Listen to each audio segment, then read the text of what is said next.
Uma das perguntas que, sem dúvida nenhuma, é uma das que a gente mais recebe aqui nos conteúdos do canal é: que distribuição Linux eu devo usar para...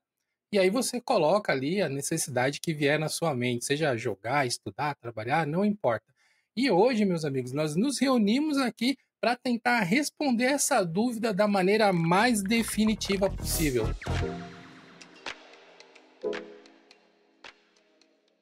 Não faltam distribuições Linux no mercado com propostas diferentes, distro gamer, distro para programador, distro para design, distro, enfim, para tudo quanto é coisa. E nesse mundo de opções, como que você que quer dar seus primeiros passos num, sei lá, no seu desktop Linux, aprender coisas diferentes, como que você pode escolher? Bom, eu estou aqui com meu colega, apresentador de Geocast, Jonathan Simeone, para responder essa pergunta da melhor maneira que a gente conseguir, né, Gil? Eu já tentei abordar esse problema de diversas formas, Ed. Espero que a gente consiga realmente resolver agora de uma vez por todas, porque tem sido uma constante.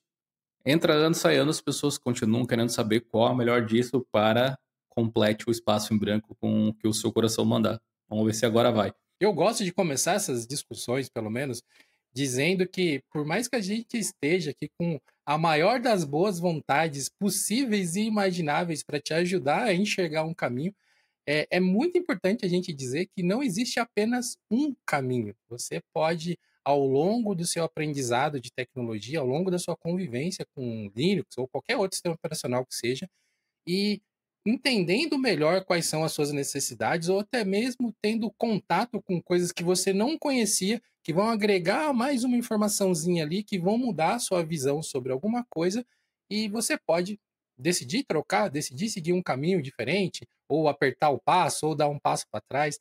O importante é vocês entenderem que usar um sistema operacional não deveria ser encarado como um casamento, sabe? Como uma afiliação de vida para o destino. Você pode e deve trocar de ferramentas. O sistema operacional é uma ferramenta. E quando ela não te servir mais, ou quando tiver uma outra que possa te atender melhor, ou que você simplesmente queira usar, às vezes é a mesma coisa, você não está ganhando nada, mas você simplesmente quer testar algo diferente, você deve estar totalmente tranquilo para fazer isso sem precisar ficar justificando muitas coisas, né, Dil? Vale a pena pensar, acredito, que o sistema operacional não deveria ser o destino. As pessoas às vezes deliberam muito em cima do assunto, como se depois que você passasse dessa etapa, tipo, pronto, você resolveu o problema.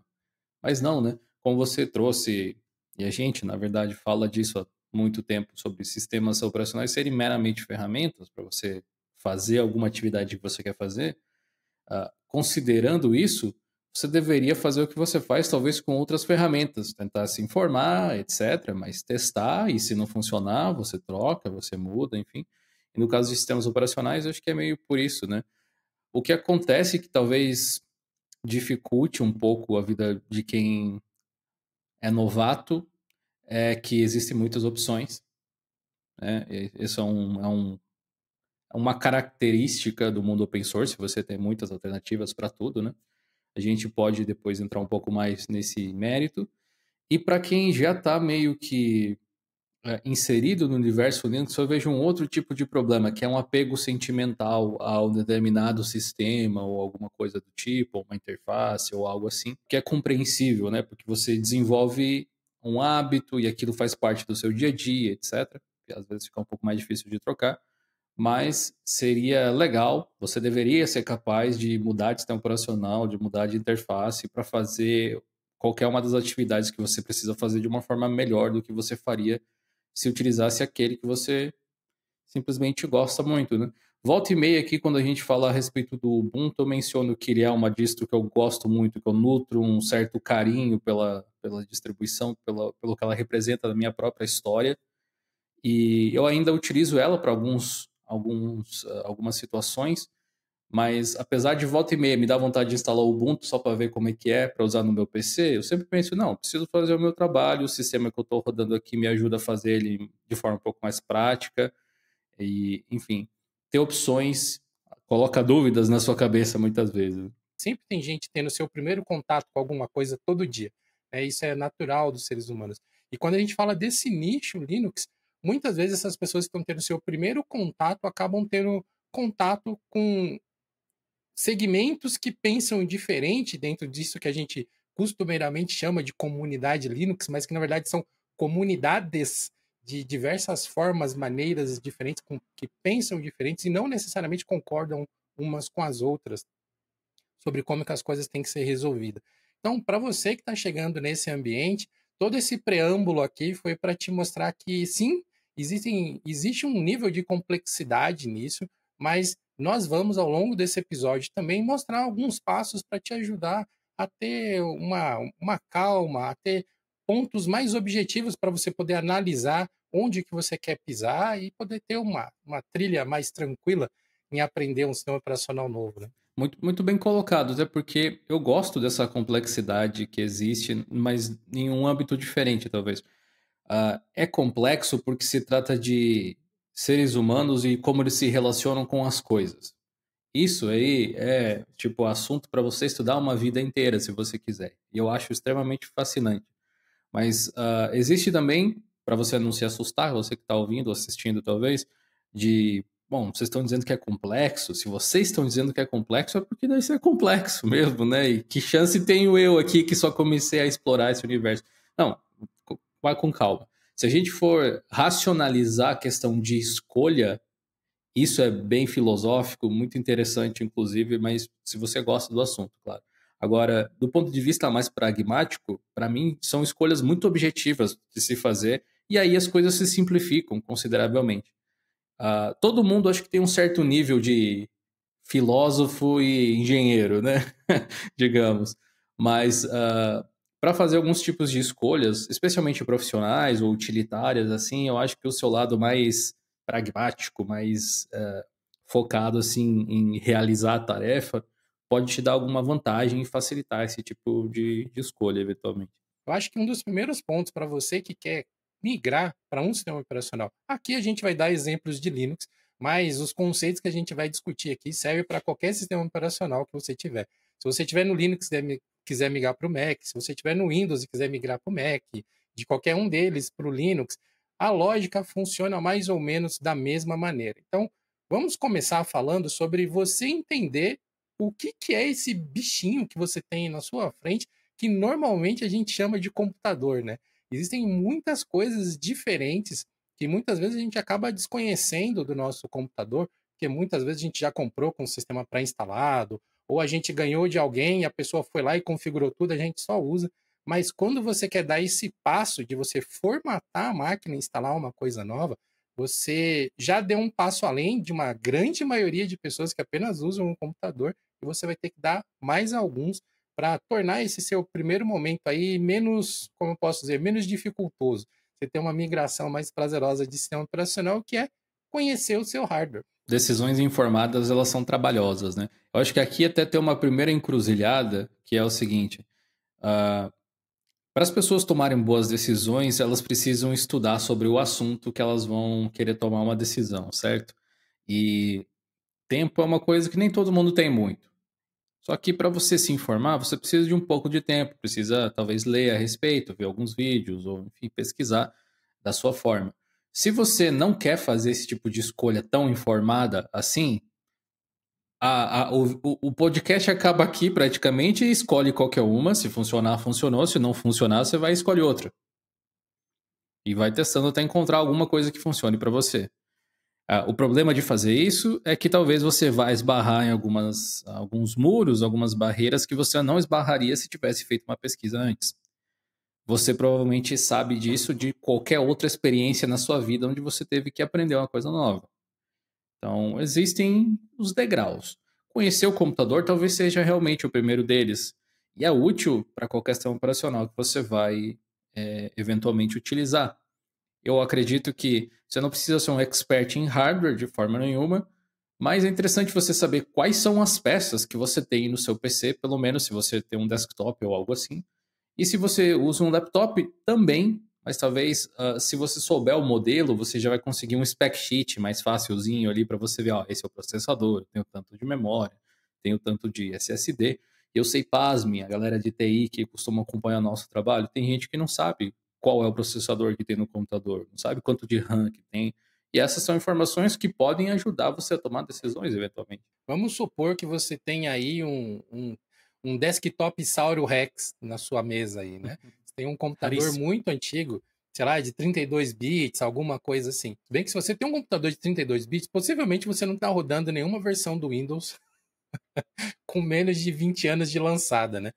Mas, se mesmo assim esse é o computador que você tem e você quer utilizar um Linux, o fato desse processador ser muito antigo e ser de 32 bits, isso já te afunila em algumas coisas que você vai poder escolher, alguns sistemas operacionais que você vai escolher, porque por ser uma máquina muito antiga, com recursos limitados, você não vai poder simplesmente pegar qualquer uma, você vai ter que escolher distribuições Linux mais alinhadas com essa proposta de atender computadores antigos. Dependendo se você tem GPU ou não tem GPU no seu equipamento, né? Se você tem os velhos, como eu assim, a gente chamava de placa gráfica, né? Você tem placa gráfica no seu computador, você também pode ter algumas especificidades aí. Por exemplo, se você está pesquisando para migrar sobre Linux, você já deve ter visto muitas reclamações de internet afora sobre o suporte que a NVIDIA oferece. Por mais que nos últimos anos tenha melhorado ordens de grandeza, ainda falta algumas coisas, principalmente quando a gente fala de distribuições mais modernas, tipo o Fedora, por exemplo, que já está no Wayland, e hoje em dia é entendível que a NVIDIA ainda tem alguns probleminhas de compatibilidade com essas tecnologias específicas do Wayland. Inclusive, para você poder entender como que o hardware da sua máquina está composto, no nosso fórum a gente tem um post, aliás, a gente tem alguns posts falando sobre como que você pode buscar as informações da sua máquina. É esse post que você está vendo aí na tela agora. E nesse post, além de dicas sobre como você pode descobrir o seu hardware no Linux, você também tem dicas de como ver informações do seu hardware no Windows e no macOS. Então, independente do sistema operacional que você está, seguindo as dicas que estão naquele post, você vai conseguir tranquilamente identificar tudo que tem dentro da sua máquina, ou pelo menos as partes mais importantes, para já ter ali alguma base de escolha, né, para qual sistema operacional você vai começar a mirar quando você for testar um Linux. Não é que você vai precisar escolher uma distro de acordo com o que você tem exatamente. Não é bem esse o ponto. É que algumas vão ser talvez mais compatíveis ou vão ter ferramentas que vão tornar a sua vida de setup, de primeiro setup, mais fácil do que outras em determinadas circunstâncias. Ou elas vão ter talvez um ambiente gráfico que rode um pouco melhor em equipamentos um pouco mais fracos ou alguma coisa assim. Com o tempo, você vai descobrir que você pode customizar praticamente qualquer distro para qualquer coisa, desde que você tenha o conhecimento necessário para isso. Mas no primeiro momento, pode ser confortável escolher uma distribuição X, porque ela vai te dar um melhor suporte para a NVIDIA, por exemplo. Que nem o Ed falou, existem algumas reclamações na internet, mas eu sou um usuário extremamente satisfeito de NVIDIA há mais de uma década com Linux, por exemplo. A questão é você utilizar sistemas que te ajudem a lidar com isso e você não precisar lidar com os apavoros que muita gente comenta por aí, né? Então, é esse tipo de conselho que a gente vai dar. Teoricamente, qualquer distro serve, mas se você se der o trabalho de pesquisar, você vai encontrar alguns features um pouco melhores. Bom, acho que nessa parte de hardware tem algumas coisas que vale a pena citar, mas são coisas um pouco mais técnicas, como você entender o que é gráfico integrado, se a sua máquina tem isso ou não. Mas para você poder se aprofundar nessas características mais técnicas, caso você queira, antes de avançar para os próximos passos, eu realmente recomendo que você acesse o nosso fórum, faça um cadastro lá, comente, né? Faça um post lá para a comunidade dizendo que você está pensando em migrar ao Linux, peça sugestões ou fale quais são as suas dúvidas. A nossa comunidade ela é muito saudável, ela é muito participativa e a gente recebe algumas perguntas assim quase que diariamente e o pessoal sempre comenta, sempre interage, porque como eu disse um pouco mais para trás aqui nesse episódio, a gente entende que todo dia está sendo o primeiro dia para alguém fazer alguma coisa e a gente lá no Diolinux, no fórum, né, no Diolinux Plus, a gente é totalmente, como posso dizer, compreensivo com isso e a gente quer mais que você tenha uma ótima primeira vez com o sistema operacional que você decidir testar, né? Tem alguns fatores, mas talvez a parte de GPU seja a mais importante para você tomar algumas decisões. Porque, infelizmente, apesar de a NVIDIA funcionar em todas as distros virtualmente, infelizmente existe um grupo pequeno, seleto ali de distribuições que lida com a NVIDIA muito bem, a ponto de você nem precisar instalar o driver, sabe? Não precisa fazer nenhuma marcação nem nada. São poucos os sistemas que fazem isso por padrão, out of the box, como a gente chama. Então, vamos tentar aprender a identificar se o seu PC tem uma GPU dedicada, uma placa gráfica dedicada, que nem disse o Ed aí antes. Essa daqui é uma antiga em termos, né? Um pouco mais antiga, GTX 960. Esse tipo de componente aqui, se você observar, se você tem um PC de mesa, ele é uma placa que vai colocada, tipo, grudadinha na sua placa-mãe, ela tem um encaixezinho assim. Se o seu computador tiver uma placa dessas, e ela for uma GeForce, uma RTX, uma GTX, você tem uma placa da NVIDIA, em particular. Provavelmente vai ter o logo, né? Esse logo verdinho aqui e tudo mais. As placas da AMD, as dedicadas, elas têm o logo vermelhinho, geralmente. Ou ele é branquinho, está escrito AMD, enfim, é um logo diferente. Com um pouquinho de pesquisa, às vezes só de olhar assim você já identifica. Se o seu PC tem uma placa dessas aqui, o seu computador tem uma GPU dedicada, como a gente chama. Então, tem uma placa gráfica dedicada.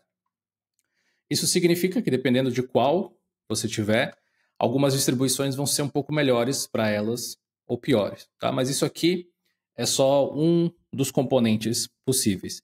Se você tiver um computador, por exemplo, se você olhar lá no post do nosso fórum, onde tem os dados sobre como você pegar as informações, você não precisa olhar o hardware de fato, né? Você pode olhar pelo software, pegar as informações por ali. Se quiser olhar com seus próprios olhos, também dá, né? Mas se você for olhar essas informações e não encontrar informações a respeito de uma GPU dedicada, assim, significa que você tem o que a gente chamaria de chip gráfico integrado. Quando você tem o chip gráfico integrado, significa que a parte visual, né, para isso que serve essa placa gráfica, para criar o visual que você vê na tela aí do seu computador, significa que ele está integrado ao próprio processador. O processador é responsável por isso também. Isso acontece muito em laptops. Quando você vê um processador da Intel ou da AMD que não tem uma plaquinha dessas assim, significa que o próprio processador está gerando os gráficos que você vê na tela. Geralmente, precisa ser comparado caso a caso, mas geralmente placas dedicadas assim costumam ter maior performance também. Se você tem um laptop, pode acontecer um caso curioso de você ter uma GPU dedicada, tipo essa, só que em menor escala, e também um gráfico integrado, são os chamados gráficos híbridos. E aí o computador vai tentar utilizar o gráfico do processador para tarefas mais básicas e economizar energia, enquanto quando você for jogar, por exemplo, ou fazer alguma tarefa mais pesada, ele vai tentar utilizar a GPU dedicada. Esse tipo de equipamento com Linux é um pouco caótico, mas existem algumas distribuições que lidam razoavelmente bem com eles também hoje em dia. De novo, é aquele caso mais específico, assim, eu diria. Se você souber qual é o processador, qual é o equipamento que você tem, vai ficar um pouco mais fácil de você dar os seus próximos passos, que talvez seja justamente escolher alguns desses sistemas. Tem vários componentes possíveis e imagináveis dentro dos computadores, mas os mais comuns que a gente precisa prestar atenção quando a gente está migrando de sistema operacional é o processador, como o Gil já falou, a GPU e também, meus caros, as suas unidades de armazenamento, os conhecidos HDs ou SSDs.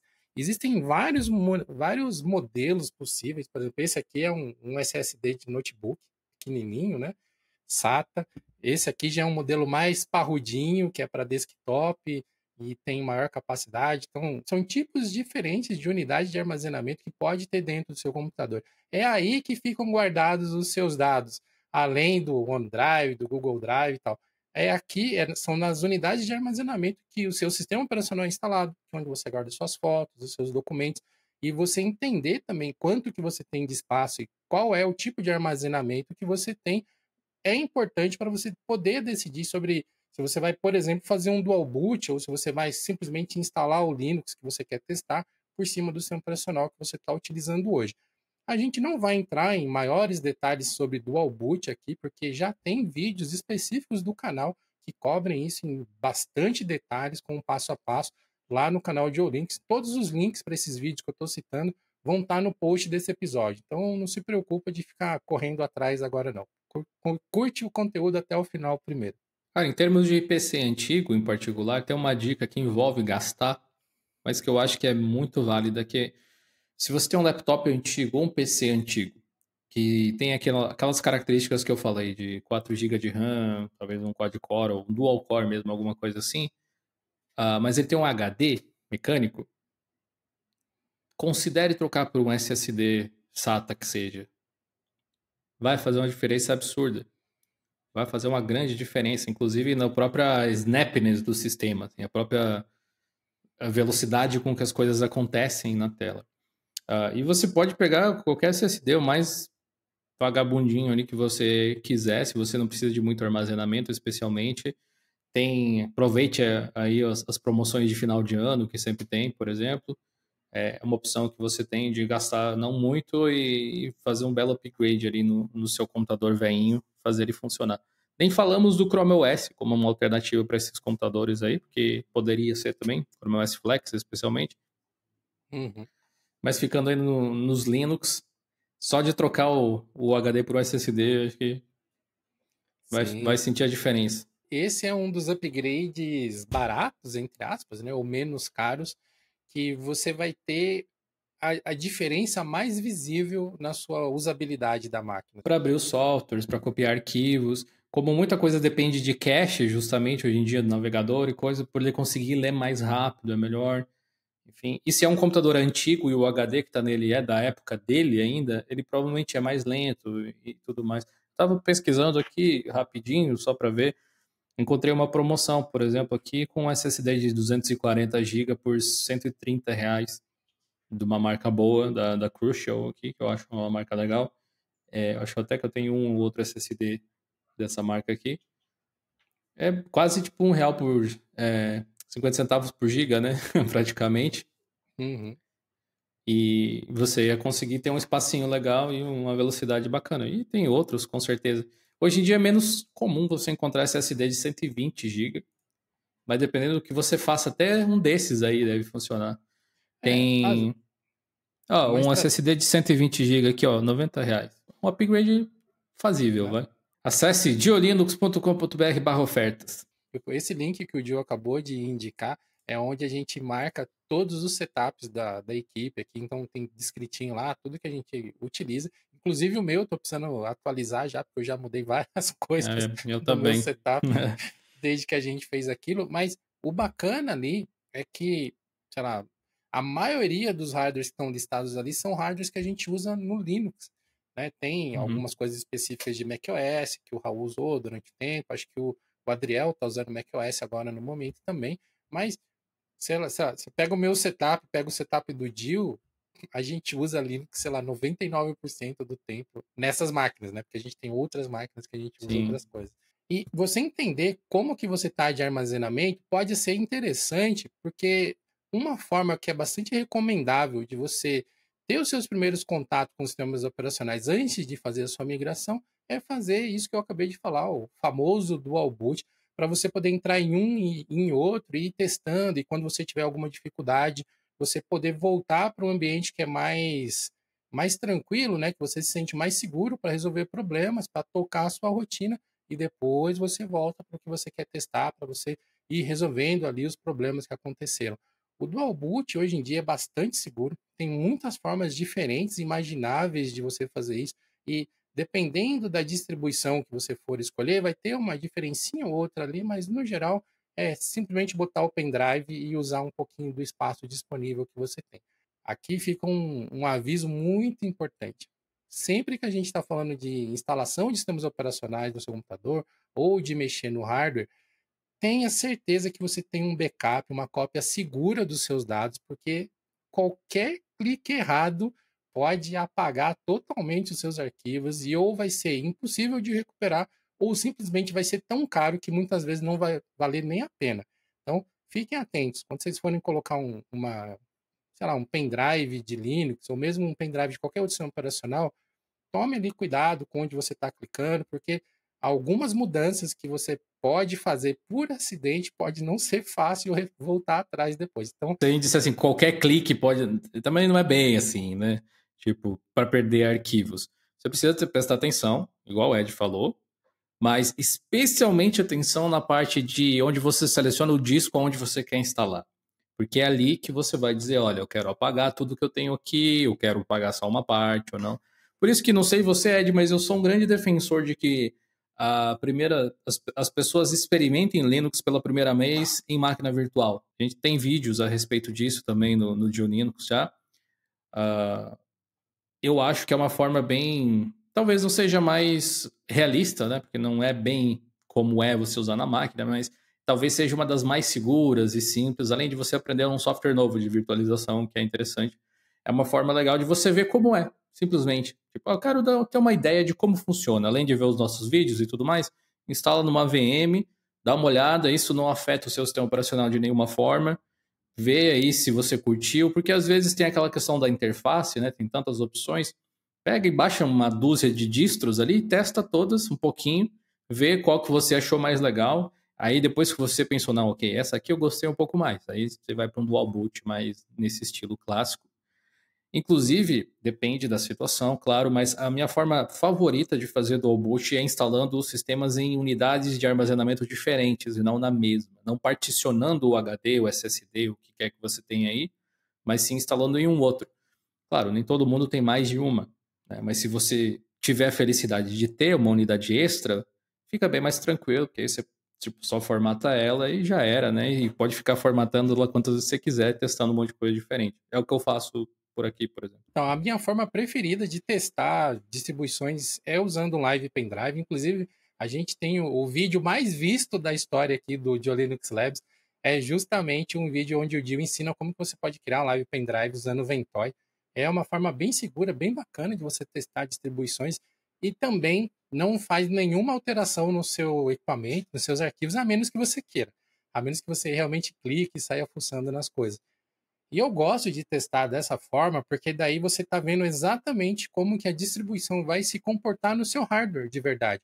Vai ser uma experiência assim muito próxima mesmo do que seria se ela tivesse instalada de verdade. Então você vai ter uma melhor ideia sobre se a sua tela vai ficar com a formatação correta, a resolução, teclado, hardware. Distribuições Linux têm esse chamado modo live. Antigamente era chamado de live CD, depois que o CD morreu, a gente chama de live pendrive, né, agora. Que é basicamente um modo de você carregar o sistema operacional, onde ele sobe todo para a memória RAM do computador, praticamente, buscando arquivos diretamente do seu pendrive, nesse caso, e você vai poder utilizar ele antes de instalar de fato. Então, todas as modificações que você faz ali são temporárias. Assim que você tira o pendrive e pluga ele de novo no mesmo PC ou em outro, tudo que você fez vai embora. Né? Então, é uma forma realmente boa de você bagunçar as coisas e testar. Porém, por rodar dessa forma, ele também não roda com 100% da performance que você teria. Se você tem um PC parrudo, eu não vejo muita diferença de uma VM. Agora, se é um PC um pouco mais fraco, a VM tende a ser mais lenta do que o modo live. E outra coisa que não costuma acontecer também, dependendo da distro, é claro, drivers da NVIDIA não são pré-carregados em modo live muitas vezes. Então você vai estar utilizando a versão open source do driver, que é muita palavrinha, talvez para quem não está habituado, mas digamos assim, é um driver genérico, provisório, tipo o Windows costumava fazer, para basicamente você ter tela e conseguir ver as coisas, fazer a instalação do sistema. Ele não é feito para performance. Então, tenha esses detalhes em mente, mas também, sim, é uma ótima forma de você dar uma olhada, experimentar. A diferença é que com o VM você não precisa desligar o PC, você faz ali diretamente no sistema que você está. E no modo live, obrigatoriamente, você precisa reiniciar e dar boot pelo pendrive, como se você fosse instalar, só que você não instala. Você vai no modo live, justamente. Pois é, eu acho que agora a gente já pode começar a falar sobre escolhas de sistemas operacionais propriamente dito. E a primeira coisa que eu quero falar para você, meu amigo, minha amiga, que está nos ouvindo é: não se preocupe de acertar de primeira. Não se preocupe. Como a gente já falou algumas vezes, existem muitas opções possíveis e imagináveis. Existem diversas formas de você resolver o mesmo problema com ferramentas diferentes, com distribuições diferentes, com interfaces gráficas diferentes. E tá tudo bem. Né? Você não precisa pôr em você mesmo essa pressão de que a primeira escolha tem que ser a melhor escolha possível e a escolha definitiva. Porque quanto mais você se dedicar a estudar, a se preparar, você provavelmente vai ter mais ferramentas para tomar uma decisão embasada, Mas quanto mais você continuar estudando depois dessa primeira decisão, mais você vai ter informação para tomar outras decisões. Então, um ciclo sem fim, como diria o Rei Leão, como diria, né, Mufasa, e que é normal que isso aconteça. Então, quando você decidir testar algum sistema operacional, desses que a gente vai citar aqui, ou qualquer outro que você encontre, fica tranquilo, não é um casamento, como eu acabei de falar, e você não precisa se preocupar que vai bater alguém na sua porta porque você estava usando o Fedora e de repente você resolveu usar Linux Mint, né? Pode ficar tranquilo. Essa questão de tomar logo uma boa decisão, mais do que isso, tomar a melhor decisão logo de cara, é muito estressante até mesmo. Tipo, tira até um pouco da graça das coisas. Me lembrou de escolher a faculdade nos anos 90, sabe? É tipo, você precisa escolher o que você vai fazer pro resto da sua vida. Aqui. Não é assim com as distribuições Linux, nunca foi assim com faculdade também, né? Algumas das pessoas mais interessantes que eu conheço mudaram de carreira algumas vezes durante a vida. Mas uma coisa que eu acho relevante de comentar é que aquela parte de se aprofundar que você mencionou acontece para muita gente, mas não necessariamente precisa acontecer, porque também não acontece para tantas outras. Tem gente que aprendeu bastante, só que o suficiente para fazer o que queria fazer e parou ali. E tá tudo certo, né? Porque ela não espera mais a partir daquele ponto, sabe? Talvez seja por isso, inclusive, que estava olhando algumas estatísticas do Google Trends essa semana, que o Ubuntu ainda é descomunalmente a distribuição mais popular do mundo, de tipo Linux, assim, de desktop. Mas assim, de longe. Eu achei que ele tinha caído em popularidade, mas ele é estratosférico perto de qualquer outra, assim, não tem nem comparação. Ah, e muita gente simplesmente, tipo, usa o Ubuntu para fazer o seu trabalho, não se aprofundou no universo Linux, nas interfaces e tal. Não, é o sistema que eu uso para fazer isso aqui, ponto final. Sabe? Se eventualmente você está buscando só um substituto para o Windows, para o seu laptop, porque você não quer ficar preso no Windows 10 sem suporte daqui a pouco, você não quer ir para o Windows 11, que é uma coisa que funcione de um jeito diferente, enfim, sem tanta IA embutida, sem essas publicidade, etc. Eventualmente você vai encontrar talvez uma distro para isso. Você não precisa estudar as outras, se ela soluciona o seu problema e tá show, sabe? Então a gente vai tentar mostrar esses dois caminhos para vocês, mas saibam que eles existem. Aproveitando isso que você falou, eu vou fazer aqui um exposed aqui no Geocast. Nunca fiz isso, mas eu vou fazer um exposed aqui no Geocast. Eu sou bem menos especialista em Linux do que a maioria de vocês acham que eu sou de verdade. Tudo bem que, sim, eu já trabalhei com infra, então eu tenho um conhecimento mais de especialista em sistemas operacionais, com redes, com várias coisas assim. Então, eu estudei bastante para poder desempenhar essa profissão. Então, se a gente for comparar com a média de usuário desktop, por eu ter sido um profissional, é claro que eu acabei adquirindo conhecimentos extras, mas eu estou ordens de grandeza abaixo de um programador de sistemas operacionais, por exemplo, uma pessoa que desenvolve interfaces, uma pessoa que desenvolve kernel, desenvolve drivers, enfim, o que eu quero dizer com isso é que você sempre vai olhar para o lado e você vai ver alguém que aprendeu alguma coisa que você não aprendeu, e isso é fantástico, isso é muito bacana. Cara, algumas das pessoas mais técnicas que eu conheci não sabiam usar o desktop Linux, por exemplo. Não, tipo, sabiam quase tudo pela linha de comando, por exemplo, mas tinham muita dificuldade em utilizar interfaces ou não eram muito boas nisso. É tipo assim, você ter o programador que sabe como fazer o software, é diferente de você ter alguém que sabe como usar ele com, tipo, muita proficiência. É como se fosse um mecânico e um piloto. Seguindo essa progressão que a gente falou, que é você entender o que você quer fazer, você ter um pouco mais de conhecimento sobre o seu computador e depois você olhar para as escolhas e para os caminhos possíveis de uma maneira mais tranquila, sem se sentir tão pressionado, acho que a gente pode ilustrar alguns cenários e algumas distribuições que podem ser interessantes por elas já virem com algumas coisas meio prontas de fábrica. Como o Gil mesmo já disse aqui nesse episódio, o Linux, os sistemas operacionais baseados em Linux, eles são tão flexíveis que dificilmente você não vai conseguir reproduzir um resultado que você tem numa distribuição em outra qualquer que você escolha. Você pode, sei lá, pegar o Ubuntu Bud, tirar a interface dele, instalar o Cinnamon instalar os exapps e você vai ter uma coisa muito parecida com o que você teria no Linux Mint, a ponto de muitas vezes não ser nem tão perceptível assim que são sistemas operacionais diferentes, dependendo do seu nível de esmero aí na customização que você fez. Então, os sistemas operacionais baseados em Linux, eles são uma grande colcha de retalho que os projetos, que as distribuições costuram ali da sua maneira particular para tentar oferecer uma experiência diferenciada ou resolver um problema em específico. Mas, como eu disse, dificilmente você não vai conseguir o resultado, sei lá, de rodar o seu jogo, por exemplo, ou de fazer o seu trabalho em qualquer distribuição que você escolha. O que pode acontecer é que nem sempre as coisas vão estar prontas e que algumas coisas você vai ter que fazer na mão para chegar nesse resultado. Eu adoro comparar distribuições Linux com carros, né? Quando a gente fez aquele vídeo sobre o que é Linux, eu achei que foi uma metáfora boa para as pessoas entenderem. Se vocês ainda não assistiram, dê uma olhada naquele vídeo.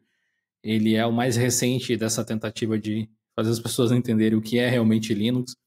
Mas você pode pensar, não sei se você já viu aqueles programas de reforma de carro que tem, ou de casa até mesmo, né? Você tem uma coisa que é de um jeito, com o carro, com seus pneus, com a sua lataria, aquela coisa toda, e você pode trocar todos esses componentes e transformar numa coisa completamente diferente. Em alguns carros vai ser mais fácil fazer certas modificações do que em outros, né? Ou se fosse uma reforma de casas, uma coisa assim, se você quer lá uma cozinha toda aberta, de repente você precisa remover um pilar. Em algumas casas dá para remover o pilar, em outras ela cai se você remover. Então, dá para fazer mudanças de uma forma ampla, assim, trocar os componentes, e é isso que acontece com muitas das distribuições Linux. No episódio recente que a gente falou a respeito de tipos de release de software, onde a gente fala sobre rolling release, etc., a gente fez um paralelo comentando que o Debian, por exemplo, e o Arch Linux, eles são quase antíteses em termos de filosofia de trabalho, digamos assim. Eles vão por caminhos bem distintos. No entanto, tem como você fazer com que o Debian se comporte como um Arch Linux se comportaria, e tem como você fazer com que um Arch Linux funcione muito mais próximo do que um Debian funcionaria também. Os softwares que você vai instalar, às vezes o caminho é diferente, mas é o mesmo software. Os drivers, você pode instalar os mesmos drivers virtualmente, o mesmo kernel. Talvez em um você vai ter que compilar algumas coisas, enquanto em outros você vai ter que segurar atualizações, talvez, dependendo de como é o negócio que vai, o caminho que você decidir tomar. Mas tudo isso serve para reforçar a ideia de que o negócio é realmente modular. E aí, as distribuições que a gente vai sugerir agora são feitas por comunidades ou empresas que identificaram um tipo de problema, um perfil de usuário, e montaram os sistemas de uma forma que já colocam o sistema operacional numa posição de resolver determinadas situações mais comuns, ou seja, evita que você precise aprender certas coisas de mais baixo nível, a menos que você queira, claro. Elas já te colocam num passinho à frente, como se fosse. Acho que a gente pode começar, talvez, aqui pelo cenário que é mais comum das pessoas virem perguntar para a gente, que são pessoas que acabam tendo sei lá, esse bichinho de querer trocar de sistema operacional com uma frequência um pouco maior, que são pessoas que estão estudando programação, que estão estudando desenvolvimento, né? Então, se você já pensou em fazer aquela pergunta, ou se você já fez aquela pergunta assim, qual é a melhor distro para programar, por exemplo? A gente acabou de falar que não existe a melhor escolha. É o DependOS. Falando sério, como o Gil disse, existem algumas distribuições que vão facilitar o seu processo. Eu vou sugerir, se você quer estudar programação, e eu entendo que nesse cenário de programação você ter acesso a pacotes mais atualizados, ao mesmo tempo que você tem uma distribuição mais sólida ali, com uma estrutura de suporte, pode ser importante no longo prazo. A minha sugestão para você que está estudando programação é utilizar o Fedora Linux. O Fedora Workstation ele tem um ciclo de lançamento bem rápido, ele tem uma variedade de pacotes gigantescas. Eu acho que junto com o Debian e com o Arch Linux são as distribuições que mais têm pacotes nativos disponíveis para ela. E é difícil, por conta do vínculo, né, que existe entre o Fedora e a Red Hat, você não achar um programa que já não tenha a versão nativa para Fedora, né, para o Red Hat e, por consequência, para o Fedora. Então, você usando, inclusive, o Fedora, você já vai aprender uma stack de tecnologia que depois pode ser utilizada em servidores, em containers, em, sei lá, ambientes empresariais. Então, de novo, não é a única opção, você pode conseguir esse resultado com outras distribuições, mas eu sugeriria o Fedora, principalmente para quem está tendo seus primeiros contatos, mas é dessa área um pouquinho mais técnica já, né? Não é aquele usuário 100% novato, né? Outra sugestão bem óbvia seria o Ubuntu, provavelmente, né? Pelos mesmos motivos. Tipo, são talvez até um pouco mais do que o próprio Fedora, porque diferentemente do que você comentou ali, que você tem o Red Hat depois lá na frente, ou talvez alguma outra distribuição Red Hat-like hoje em dia, tipo um Rock, Linux, alguma coisa assim. No caso do Ubuntu, você tem o Ubuntu mesmo, de fato. Então, se você for desenvolver e quiser subir depois um servidor de Ubuntu, vai ser o mesmo Ubuntu que você usa no desktop e isso é bem legal. E se você quiser usar o Debian, depois eles são bem próximos também, de certa forma, apesar de ter também as suas diferencinhas ali. Mas são talvez os 3 sistemas mais utilizados em Enterprise hoje em dia. Chegando depois ali o OpenSUSE em alguns lugares do mundo, talvez, acredito. E aí em outros stacks de tecnologia tem algumas outras distros bem famosas, tipo o Alpine para containers. Mas aí você não é realmente um fator, eu acho, nesse momento, se você for considerar algo para usar no desktop. Esses dias eu participei de um evento numa universidade, e aí conversando com o pessoal de tecnologia de lá, eles mencionaram que lá eles usam tudo Ubuntu, por exemplo, para as coisas do campus. E bom, tá aí mais um exemplo de que é uma distribuição interessante de se testar. Muita gente lá utilizava para programar, justamente para dar aula, etc. Para programadores também pode ser bem interessante o Arch Linux, né? Porque Ah, muitos sim. desenvolvedores de distros, né, de ambientes gráficos, distribuições Linux, e tal, muitos deles usam Arch Linux, justo por causa disso que a gente comentou agora há pouco dele, né? É uma distribuição que se atualiza muito rápido, então para essas pessoas acaba sendo mais importante, ou acaba sendo bem importante, você ter acesso às novas tecnologias, aos novos pacotes, as correções, as otimizações, ao mesmo tempo em que o Arch Linux também tem uma quantidade quase inesgotável de pacotes possíveis, imagináveis, programas para você instalar nele. Então, acho que esse, essa tríade, né? Fedora, Ubuntu e Arch Linux consegue atender esse público interessado em programação, desenvolvimento, essa coisa mais técnica assim, com Hum. tranquilidade, né? Talvez seja um bom momento para citar que, apesar disso, eles não são as únicas alternativas, né? Você pode usar, a gente vai falar isso algumas vezes, talvez ainda, mas você pode usar qualquer sistema, qualquer distribuição praticamente. O ponto não é o nome dela. O ponto é, você consegue instalar a stack que você quer?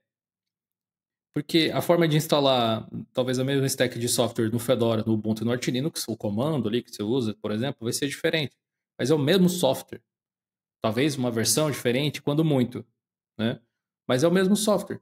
Então, se você conseguir instalar o que você precisa, e aí talvez saber o que você precisa seja mais difícil até mesmo do que fazer a própria instalação, qualquer um deles vai servir. Muita gente gosta de utilizar o Pop! OS, o Linux Mint, para desenvolver. Gosta de utilizar. A gente gosta de recomendar o Zorin OS também para gente nova no Linux, por ser fácil de usar, também seria uma opção. Entre outras distribuições, o Nix OS, também hoje em dia o pessoal fala muito bem, especialmente nesse âmbito de programação. Então, realmente é uma mistura de depende com tanto faz, a maior parte das respostas. Acho que agora a gente pode abordar uma área que para a gente aqui é tranquilo a gente dar o nosso testemunho, porque é o nosso feijão com arroz, é a nossa rotina Uhum. diária. São distribuições que são mais próximas ou que são mais prontas quando a gente fala de criação de conteúdo, de edição de imagem, edição de vídeo. É, de novo, a gente vai citar isso aqui exaustivamente. Você consegue o mesmo resultado com outros sistemas operacionais, mas existem algumas que são mais amigáveis para esse público que muitas vezes não é tão técnico, né? Eles entendem muito das ferramentas, Uhum. não do sistema operacional. Então, não é difícil você pegar uma pessoa que destrincha sei lá, o Premiere, destrincha o DaVinci Resolve, mas tem dificuldade em copiar um arquivo no sistema operacional de um lugar para outro, né? Eu recomendo o Pop! OS para muitos desses casos, é a distribuição que eu utilizo e muitos dos vídeos dos últimos anos foram editados através dele, do DaVinci, para o canal, por exemplo.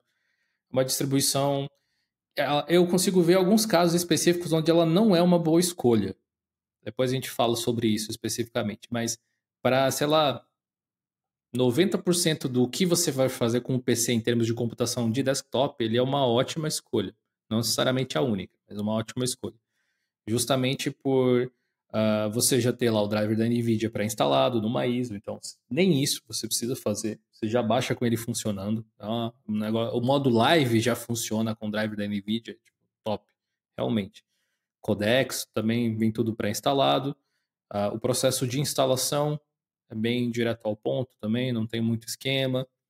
Enfim, e tem um visual que talvez agrade algumas pessoas, que pode lembrar um pouco um macOS hoje em dia, com a dock embaixo, né? Um negócio assim. Não que isso seja relevante para todo mundo, mas tem algumas pessoas que se apegam ao visual ali também. Mas eu acho que na parte utilitária ele é muito bom mesmo. É uma distribuição que costuma ter o kernel bem atualizado, também é um fator legal para quem trabalha com multimídia. Enfim, simplesmente eu acho que é uma boa, funciona muito bem. Eu acho que o Debian, apesar dele ser uma distribuição LTS, ele tem esse lado estável dele, que é muito bom para quem precisa dessa produtividade para trabalhar com multimídia. Então, ele é muito redondinho depois que você configura a máquina. E você vai botar seu render aí, você não vai se preocupar da máquina travar. Então, porque o Debian ele já é costurado de uma forma a máquina ter essa estabilidade no sentido de funcionar direito, né? Funcionar como se espera.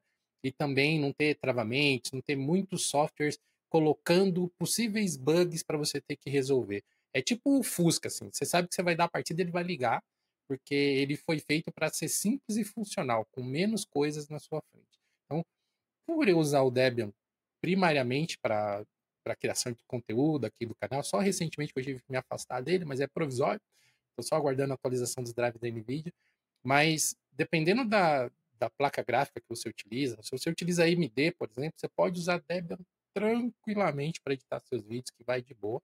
Se você utiliza placas mais modernas da NVIDIA, atualmente a gente está com um problema que o driver do Debian está um pouco antigo, então se você utiliza o DaVinci Resolve, por exemplo, você não vai conseguir rodar ele no Debian neste momento, porque o driver não suporta, né? Tem diferenças de bibliotecas. Mas, enquanto eu não resolver esse meu problema com Debian, que é o que eu utilizava até algum tempo atrás, eu estou utilizando o OpenSUSE Tumbleweed, que é um sistema operacional também muito interessante. Ele já tem a opção de você instalar com os drives da NVIDIA, baixar a ISO automática, você tem opções em KDE, GNOME, em várias outras interfaces gráficas. Eu tenho uma visão um pouco diferente em relação a isso, porque eu não acho que nem o Debian nem o OpenSUSE são boas sugestões para multimídia. Quer dizer, são, mas depende do usuário na realidade. Um usuário que sabe usar Linux pode usar essas duas e observar esses recursos de praticidade meio avançados até mesmo que eles têm. Gerir driver, coisa assim, é alguém que, tipo, eu sou um designer, um criativo, eu não manjo de sistema operacional, saca? Nem o Debian nem o OpenSUSE são boas opções, na minha opinião.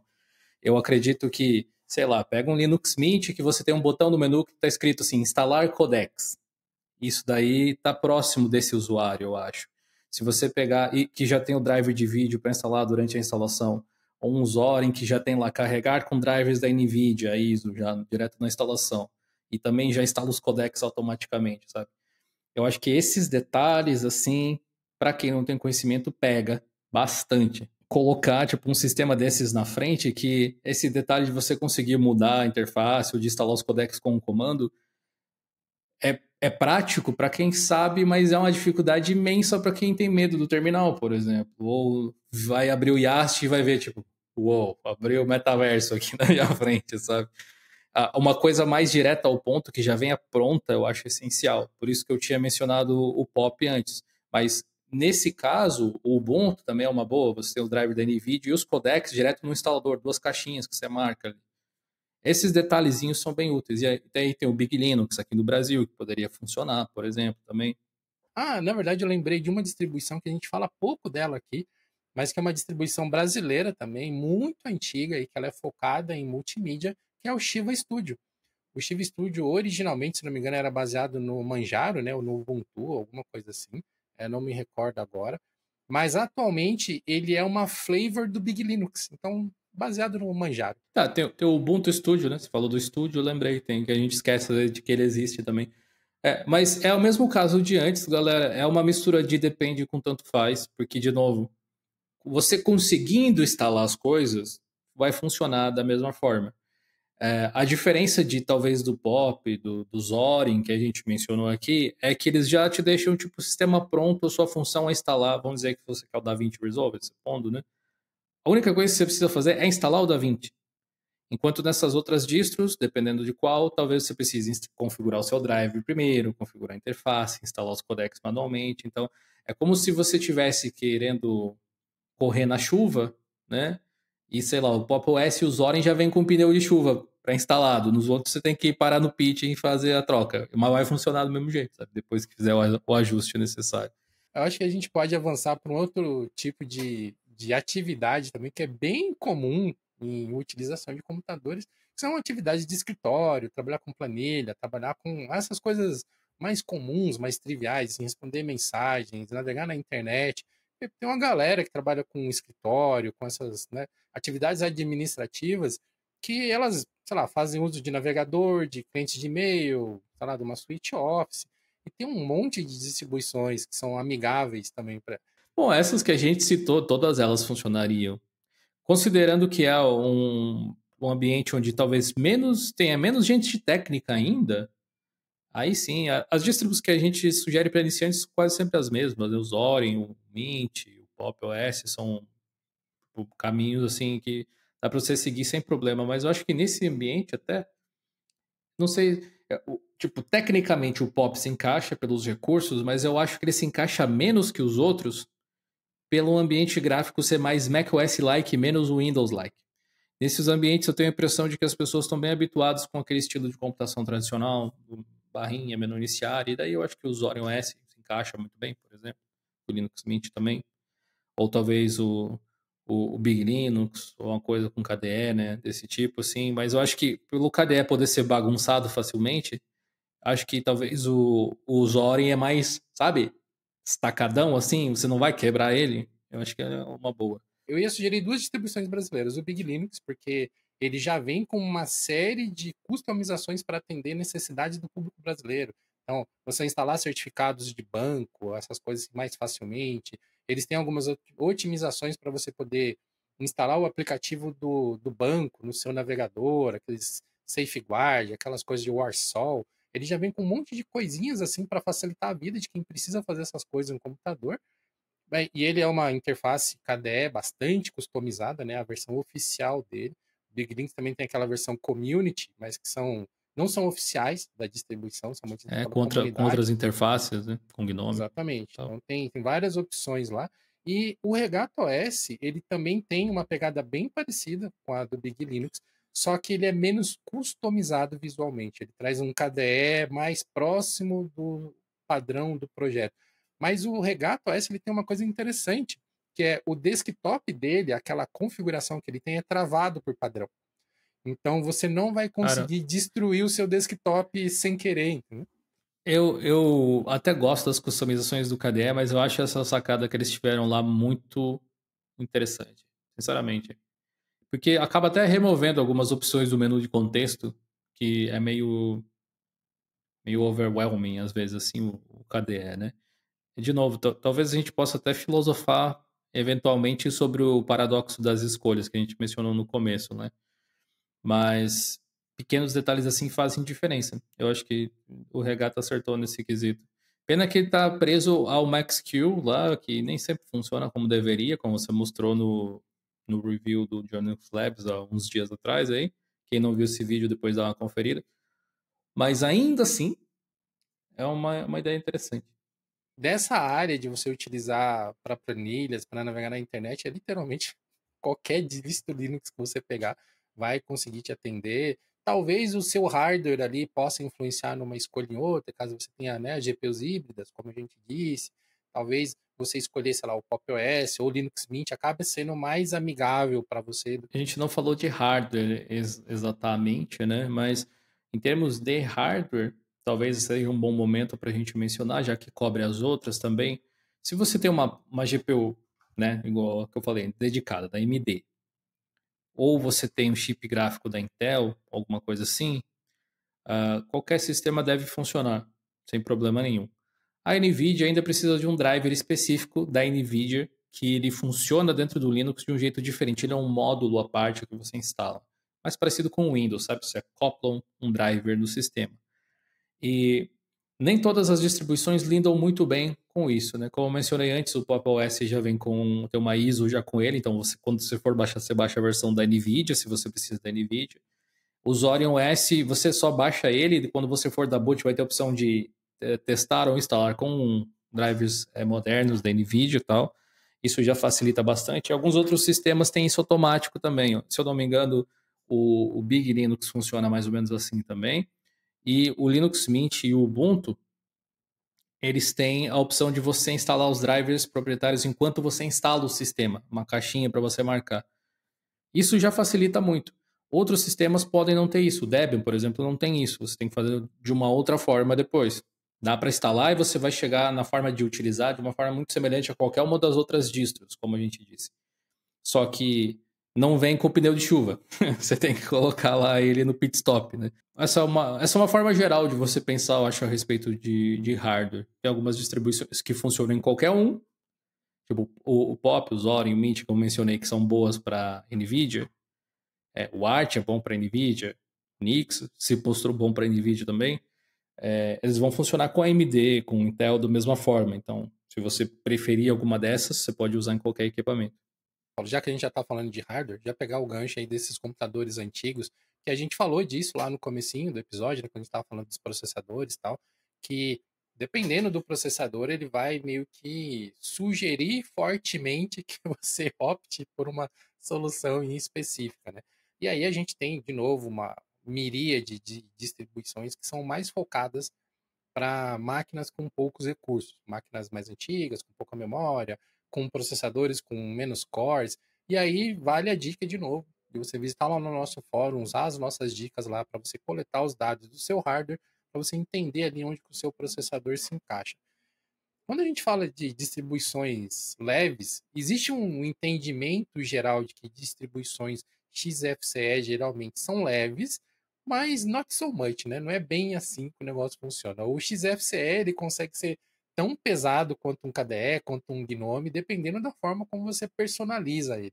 Então, por padrão, o XFCE é mais capadinho, assim, mais de fábrica, ele costuma ser mais amigável, com hardware mais modesto, mas hoje em dia o KDE, o Plasma 6, Plasma 5, na verdade, ele está tão otimizado que ele acaba tendo um ótimo desempenho mesmo em máquinas mais antigas também. Tem que observar no caso do XFCE, dependendo da distribuição que você pegar, qual customização, a pré-customização que essa distribuição faz. Se for pegar, por exemplo, um Garuda Linux, uma coisa assim que gosta muito de botar um monte de enfeite no sistema, tipo, o iCandy é um dos focos deles, e aí você talvez não vai ter a experiência mais leve necessariamente, sabe? Tem outras distribuições que são bem mais clean, sei lá, o Mint XFCE, ou o Xubuntu, né, o Zubuntu, é bem de boas. Na verdade, qualquer distro com XFCE stock, né, Debian, Arch, qualquer um deles. Mas se for considerar, posso estar generalizando talvez até demais, mas eu acho que hoje em dia, qualquer distro, qualquer ambiente gráfico funciona bem. Eu digo assim, razoavelmente bem, tá? Porque navegadores consomem bastante RAM. Foi-se o tempo onde era só o Chrome. Hoje em dia qualquer um vai, né? Mas acho que com 4 GB de RAM e um processador que seja ali, para você ter um uso confortável, quad-core também, ou dual-core e 4 threads, né? Tipo, 2 threads extras ali. Eu acho que você consegue lidar, assim, com qualquer um, sabe? Não vai funcionar com aquela velocidade, mas, tipo, não é como se ficasse travando também, necessariamente. Você vai ter que saber, talvez, gerir esses recursos um pouco mais do que você precisaria num hardware, num equipamento que tenha mais abundância de memória, um processador melhor, né? Uma GPU melhor, alguma coisa assim. Mas funciona, basicamente, qualquer distribuição que você pegar vai funcionar. O que eu acho que acontece, que as pessoas sentem muito em relação esse sistema tá pesado, alguma coisa assim, que passa a sensação de pesado na real, primeiro o numerinho que aparece no contador de memória, e você deveria ignorar isso, muito provavelmente, porque não faz muito sentido. Eu não vou gastar muito tempo aqui explicando isso, porque a gente já tem um vídeo a respeito de como funciona a memória RAM. Tem um vídeo ainda mais antigo do canal chamado Linux 8 My RAM, que eu explicava um documento que tinha exatamente esse título, que é tipo assim, cache é uma coisa linda, meus amigos. Então, quando o sistema carrega, ele vai tentar usar o máximo de RAM possível que ele conseguir para deixar as coisas ágeis.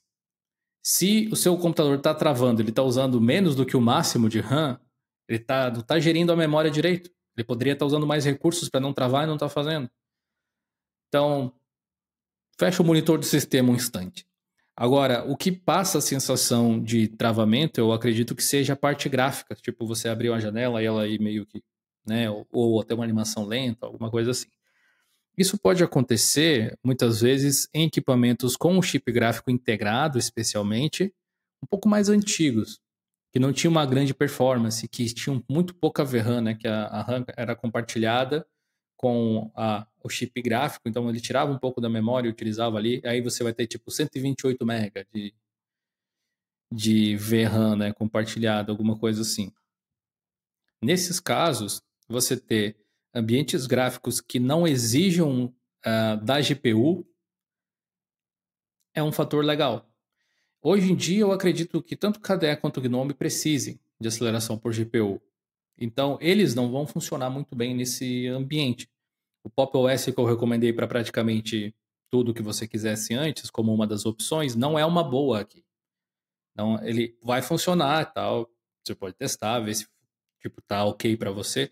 Mas, por exemplo, ou melhor, pode ser o Pop! OS se você instalar uma outra interface nele. Né? Não deveria ser o GNOME, no caso. Mas aí vai ter distribuições que já vêm com certas interfaces. Ah, gostei do Linux Mint. Beleza, mas o Cinnamon tem o mesmo problema ali. Ele não vai rodar tão bem assim nesse tipo de equipamento, mas tem lá o XFCE, que também pode não ser tão leve assim, dependendo da customização. Tem o Mate, também é uma boa opção. A gente às vezes esquece que ele existe também, mas é uma boa opção. Tem o LXQT, também é leve. Quando você vai e usa o Window Managers, né? Talvez a gente nem precise entrar nesse preâmbulo, mas quanto mais simples você vai, mais feio tende a ser, entre aspas, né? E mais complexa é a gestão. Então, você precisa de mais conhecimento, talvez, para gerir um Window Manager, por exemplo, do que você precisa para gerir um desktop environment, que é um sistema com a barrinha embaixo, um menuzinho e tal. O Window Manager, ele só tem um lançador, praticamente, e as janelas dos aplicativos. Muito leve, mas um pouco mais complexo. Programadores costumam gostar desse tipo de ambiente. No XFCE tem uma dica legal, que é o seguinte, vamos supor, baixa o Mint XFCE, se você gostou dele, se gostou do Linux Mint, vai nas opções de configuração do compositor do XFCE e desliga ele. Ele vai ficar sem sombras, ele vai ficar sem animações praticamente, mas ele vai ser bem mais suave em cima da GPU, ou melhor, do chip gráfico integrado, se for o caso de um laptop antigo, por exemplo, algo assim. Só que ele vai renderizar todas as coisas em cima do processador. Então, se o processador for ruim, os milagres são difíceis de acontecer, mas vai ser uma forma de você ter uma experiência talvez um pouco melhor. E aí, quanto pior o computador, menos coisas pesadas você pode se dar o luxo de rodar, talvez. Você vai ter que começar a escolher qual tipo de programa você vai usar. Você não vai poder abrir, sei lá, umas 4 abas ao mesmo tempo, vai ser o máximo, alguma coisa assim, dependendo do site ainda por cima, né? Porque tem alguns que consomem mais do que outros. Nesse caso de computador fraquinho é uma coisa de tentativa e erro. Recomendo ver o vídeo que a gente fez, alguns vídeos que a gente tem sobre ressuscitar o pior PC do mundo, para você ter uma ideia. Nesse cenário, vale o bom senso, né? Você entende que você tem recursos limitados, então você tem que gerir ele da melhor maneira possível para você ter uma experiência minimamente aprazível enquanto você está usando o seu computador. Mas eu tenho uma teoria aqui, Gil, sobre essa fixação que usuários de Linux têm pela contagem de memória. Isso aqui é totalmente coisa das vozes da minha cabeça, mas para mim faz todo sentido.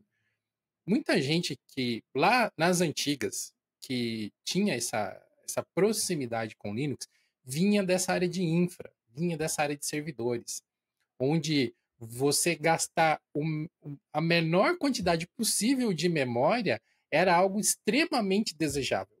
Então, você otimizava os programas da melhor maneira possível para você poder executar a maior quantidade de programas na menor quantidade de memória. E essa cultura meio que contaminou quando veio para o pessoal do desktop. O pessoal do desktop manteve essa mentalidade, porque né, os administradores usavam Linux nos servidores, quando eles vieram para os desktops, eles mantiveram esse cacuete, esse hábito de achar que tudo tem que usar a menor quantidade de memória possível. No ambiente servidor faz todo sentido, mesmo que lá também exista cache, exista diversas Uhum. formas de você otimizar processos para você carregar as coisas mais rápido. Mas no desktop moderno, onde a gente já tem ali, a gente falando de PCs comuns, vai, que já tem threads suficientes, tem, sei lá, 8 Sei lá, GB de 8 RAM, um GB de RAM, SSD, 16, né? é extremamente tranquilo e essa tática, essa mentalidade de se está usando toda a memória, está errado, tem várias nuances aí. Então, realmente relaxa um pouco e foca mais na experiência do que nos números da sua máquina. É tipo um vídeo que eu vi uma vez de review de jogo. Eu achei muito interessante. Eu não lembro de qual canal que foi, mas o cara fez um review do jogo, não falou de FPS, não mostrou benchmark nenhum. Ele só falou: Ó, configurei assim, assim, assim, vamos jogar. E ele jogou, falou do jogo, falou do lore, mostrou as coisas, mostrou as mecânicas. Eu, cara, que review bacana. Eu aprendi do jogo, sabe? Eu Uhum. aprendi daquilo que ele estava mostrando. Aí você ia nos comentários, o pessoal xingando. Ah, mas cadê o FPS? Cadê não sei o que lá? E o consumo do processador? Aí uma das respostas dele foi: gente, eu tô aqui para falar com vocês de jogo, não de técnica de informática, entendeu? É muito interessante em alguns cenários, quando você quer falar de desempenho específico, mas quando você quer falar do conteúdo, da diversão, eu acho que o jogo em si acaba sendo mais importante para a Ah, história que quer contar, né? você joga games de história com computador de FPS aberto? Eu não jogo jogo nenhum com computador de FPS aberto. É, eu costumo rodar de games competitivos online com alguns tipos de estatística, tipo ping, latência, né, alguma coisa assim, e o FPS às vezes vem junto, mas se eu pegar tipo o Steam Deck, eu não vou deixar um negócio ali na tela para ver quantos FPS está dando no meu jogo, eu quero tipo, me imergir na história, o objetivo talvez seja diferente. Isso que você falou faz sentido. Se eu não me engano, no vídeo que eu comparo o consumo e gestão de memória do macOS com o do Linux, eu menciono exatamente isso que você falou a respeito da cultura de servidor, né? Porque o que acontece? Talvez quem não conhece muito esse lado de servidor possa ficar meio perdido, né? Não entender o que a gente está falando. Ah, bom, esse cenário ele mudou muito ao longo do tempo, mas hoje quando você vai alugar um servidor, por exemplo, você aluga por recurso. Tanto de armazenamento, tipo uma VPS, por exemplo, tanto de armazenamento, tanto de RAM, tanto de CPU, quantos núcleos de CPU, alguma coisa assim. Logo, claro, quanto mais recursos o seu servidor tem, mais caro ele se torna, né? A assinatura mensal. Se você conseguir rodar o que você precisa rodar gastando pouco, e o servidor conseguir escalar quando ele for exigido, tipo, tiver. Supor, nosso site está rodando num servidor que tem lá 4 GB de RAM, vamos supor, quad-core, aquele setupzinho de hardware que a gente está falando como hardware fraco agora há pouco. Se a gente conseguir rodar um servidor web lá com o nosso site dentro, gastando menos do que isso, show. Porque quando ele tiver acessos e a memória for enchendo um pouco mais, ele vai suportar a quantidade de acessos que a gente teria e beleza, é isso que é para isso que ele serve, sabe? Ele consegue suportar a carga que chega até ele. E se eu conseguisse fazer gastar ainda menos, eu ia ter ainda mais RAM. Teoricamente, os meus usuários iam ter uma experiência ainda melhor. Agora, se você chegar à conclusão de que ele não está conseguindo suportar a quantidade de usuários que você está recebendo e você não consegue diminuir a quantidade de recursos que a sua aplicação usa, sua única alternativa é aumentar o plano, tipo, estender as capacidades do seu servidor, e isso custa dinheiro. Então faz muito sentido você tentar gastar o mínimo possível sempre em servidor, porque você vai precisar de equipamentos mais fracos, mais baratos e vai conseguir rodar por mais tempo sem gastar muito. Só que no desktop é diferente, você já pagou por tudo, por todo o hardware. E o tipo de software que roda num sistema operacional de desktop é diferente também de um de servidor. A finalidade do computador é outra. O servidor ele faz, teoricamente, uma única tarefa. Servir aquilo que ele está servindo. E mais nada. Todo o restante é supérfluo. Se aquilo funcionar, o restante não importa.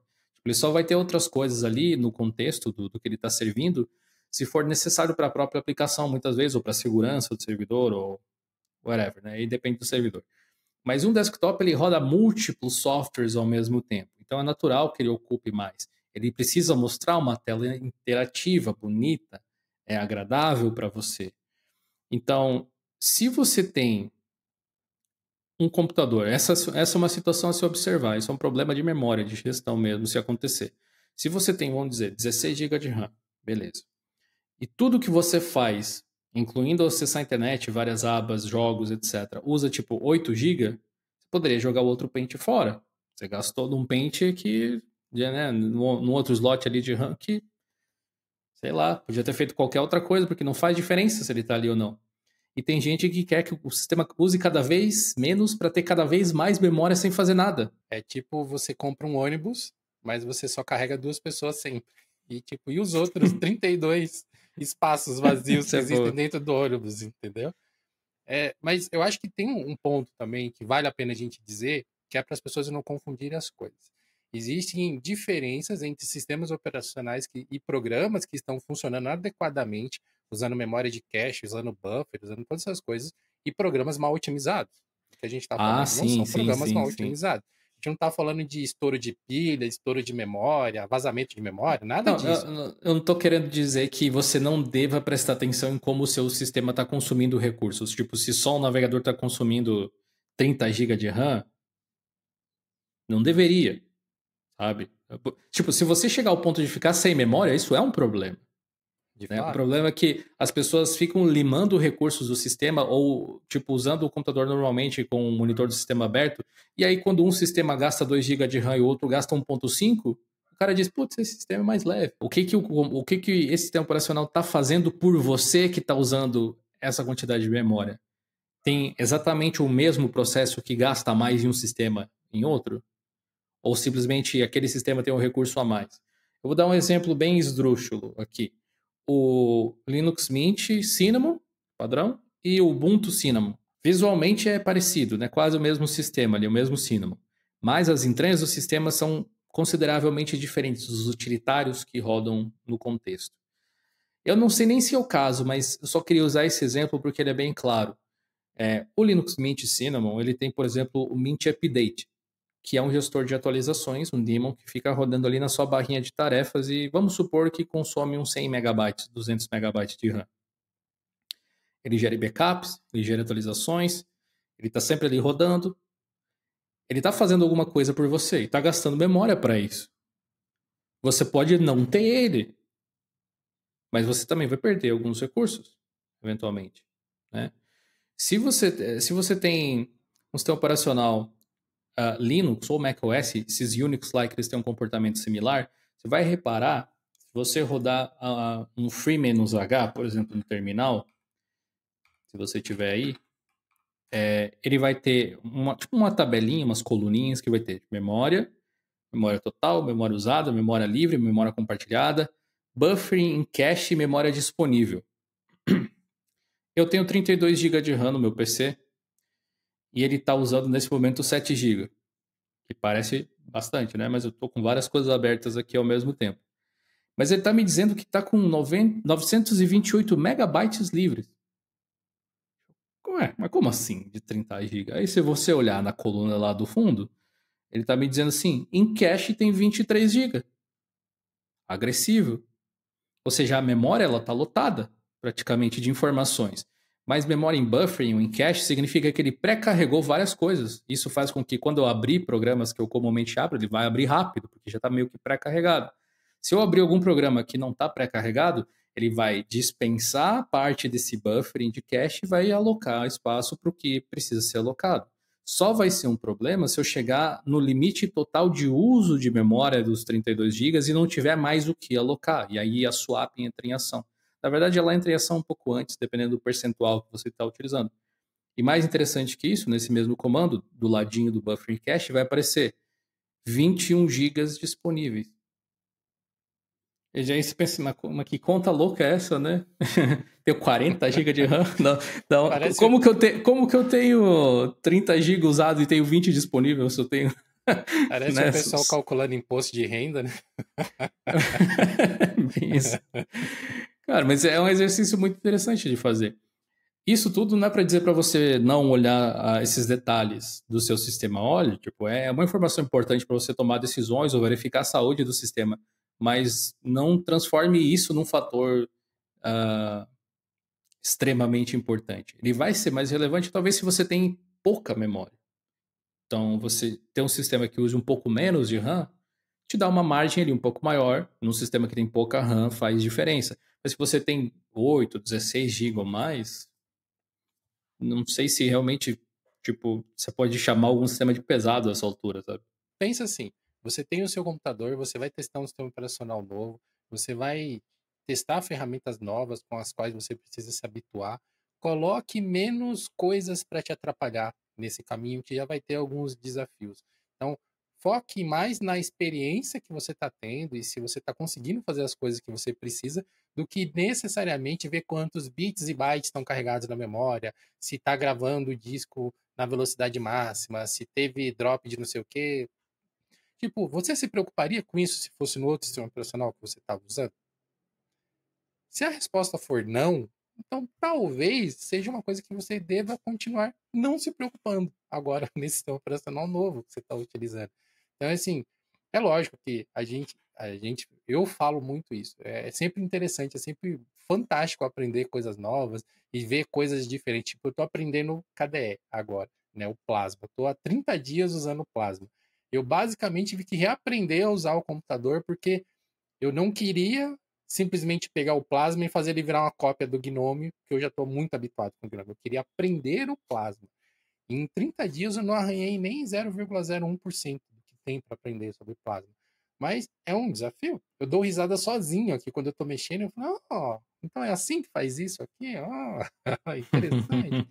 E, tipo, o meu convite é que você tente ter essa mentalidade também quando você está fazendo a sua migração de sistema operacional, seja para qualquer que seja, de tipo, você tentar aprender as coisas de maneira diferente, porque haverão muitas formas diferentes de você fazer coisas diferentes, e até coisas novas que talvez você nem pudesse fazer no seu sistema operacional antigo. No Linux você vai ter acesso fácil a ferramentas que agora você vai poder fazer, sabe? Então, sei lá, se dê essa liberdade de poder brincar com esse conhecimento de maneira leve, assim, tranquila. Sempre que você tiver dúvida, tem as diversas comunidades possíveis e imagináveis, tem o nosso fórum, tem os nossos conteúdos aqui, né? Então, não faltam lugares para você conseguir tirar suas dúvidas ou, enfim, aprender algumas coisas de maneiras diferentes que você pode chegar no resultado que você precisa. Pois é, eu acho que a gente conseguiu cobrir bastante coisas aqui. Algumas vezes a gente meio que se empolgou e fez umas parábolas filosóficas aqui, mas eu espero que essa conversa toda tenha sido bacana para vocês e que a gente tenha conseguido mostrar que as coisas podem ser mais simples. Você, né, só precisa se preparar um pouquinho ali para poder fazer algumas escolhas e que caso você tenha dificuldade de fazer escolhas, existem muitos lugares onde você pode pegar informação e que principalmente você tem que ficar tranquilo. Cara, você sempre pode contar, vocês que, né, acompanham aqui a gente, contar com os nossos canais, os conteúdos estão disponíveis no nosso fórum também. Se você é membro do canal de Linux, tem lá o nosso Discord VIP, onde você pode trocar uma ideia com a gente. Apesar de lá não ser o melhor lugar para a gente dar suporte técnico, né? A gente prefere que vá lá pelo fórum. A gente acaba sempre ajudando com alguma coisa mais rápida lá também. Então é um canal interessante também. Eu acho que a gente cobriu, né, o básico bem coberto aqui, né, Gil?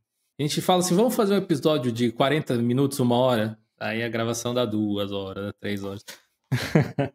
É, Inclusive, um recado rápido, até falando nisso, para quem chegou até o final, bônus para você, especialmente se você for membro do canal de Linux, a gente vai publicar, já deve ter publicado quando você ouvir isso aqui, a versão estendida da Rinha de Distros, que é o episódio um episódio recente que a gente fez, o Geocast, com a versão com um segundo round, com algumas distribuições que ficaram de fora do episódio que vocês viram. Então, quem for membro, fica ligado aí que deve dropar em breve na sua timeline. Esse é o primeiro Diocast que a gente está gravando depois de nós finalmente termos batido a meta de 50 mil inscritos no canal. Eu quero deixar meu muito obrigado a todos vocês que nos ajudaram a bater essa meta, esse marco histórico para a gente, e só foi conseguido graças a todos vocês que estão aqui com a gente. Então, novamente, meu muito obrigado. Espero ver vocês também na marca de 100 mil, que não vai demorar para chegar. E a gente se vê, pessoal, no próximo episódio do Diocast. Valeu!